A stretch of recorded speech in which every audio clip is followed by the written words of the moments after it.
Hello, people. Hey, I'm down in Florida, and I've been here since Tuesday. Today's Friday, and I finished a book. I was already reading this book while I was back in Michigan. This is called The Axe and the Oath. Uh, uh, Ordinary Life in the Middle Ages. The author's name is Robert Fossier. I'm pretty sure he's a Frenchman because he treats France like it's the only area that had any people in the Middle Ages. I'm being a little unfair. He's not too bad, but he's one of these authors that puts a lot of French words and a lot of French phrases, sometimes a couple of French sentences right on a page, and this guy chooses to give you no translation. There was actually one spot in the book where he translated a sentence. I showed this to my wife while I was reading it, and I said, doesn't this piss you off when people put French shit? And she had never seen that before. So apparently history and military history is where they do that. Axe and the Oath. It really wasn't a bad book. This one came out of my pile of half-finished books, and I couldn't remember ever starting it. And my wife, I think she's the one that started it because I bought this for her. My wife loves, she worked at Greenfield Village and she likes, the settler lifestyle. And I don't know, I thought this would interest her, and I think she started it and didn't like it and never finished it. So it was on like page 12. There was a marker in there, so I read it from page 12. 384-page book. I just finished it 2 seconds ago. I've got a bunch of stuff marked off here.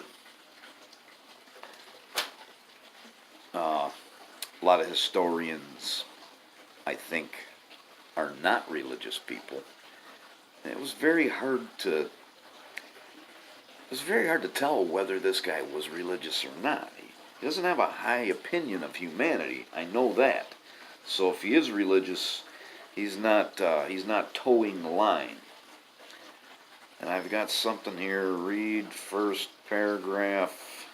Oh, it's just about corrective glasses. Several points in here. He will actually let you know when like the 1300s were the first time that they really found corrective glasses. People could not make glass that wasn't tinted somehow, and they really used stones for these corrective glasses. Even Nero apparently wore some kind of a monocle that was just a polished gemstone. So I don't know if you can really call them glasses. I probably went into this hoping to see things like that, like when did the first eyeglasses come around? I was a little bit disappointed. To this author, the important thing was somebody was thinking about corrective glasses, not whether it happened or when it happened. He at one point talks about he goes from subject to subject, and he's talking about musical instruments, and he names an instrument that I'm not familiar with it, and he says this is the forerunner to the piano, and I thought, okay, here he's going to give me a date for the first piano. No, didn't get it. Let's see. Another note here. The church considered masturbation worse than homosexuality. They would actually burn you at the stake for masturbation. The church condemned, but also ran brothels. Forks appeared in the 1400s. I've got a little note here that says, long paragraphs. Gibbons also. Whenever I'm reading and I need to take a break, I will turn the page, the left-hand side, the left-hand page, whenever the first paragraph ends, that's when I take my break. That way when I come back, I always know where I'm at. This guy has got a lot of pages in here that are one big long run-on paragraph, like some kind of scroll given to the same thing. Oh, just little odd tidbits of info. Ancient theorists thought that the ring finger was connected to the heart by a big thick nerve. That's where we get the ring finger from. That's where when we get married, we put the ring finger there. Cities organized public pickup of garbage in the 1390s. Window glass came around in the 1300s. It was thick and colored, but it was mostly for wealthy people. Most of the commoners just kind of had a hole in the wall with shutters to shut it. Tapestries that I've seen some just gorgeous, beautiful tapestries. They were not just for decoration. They insulated the wall.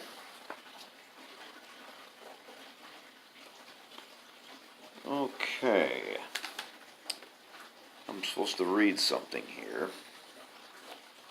If a public agent found a sheet or a length of cloth too short, too long, or too light according to established standards, it would be destroyed publicly, and the dishonest or clumsy artisan subjected to paying a fine. Even in those times of penury, a loaf of bread judged too small or too blackened was tossed into the water. In the eyes of economists who began to teem in the 16th century, such stringent regulations were strangling free enterprise and ultimately profit, the wellspring of the economy. The consequences concern us all. And another thing that I really enjoyed out of this, I've always understood when the Middle Ages were supposed to have ended. I've always been kind of hazy on when they began. And he says several times throughout the book that they lasted for 1,000 years. So that's pretty cool. I know when they ended, now I know when they began. By the way, the Middle Ages, medieval, and the Dark Ages, that all means the same thing. Some medieval art shows the soul upon death escaping from the mouth, and the soul is a miniature naked version of you. And then here I'm supposed to read something. I don't see what.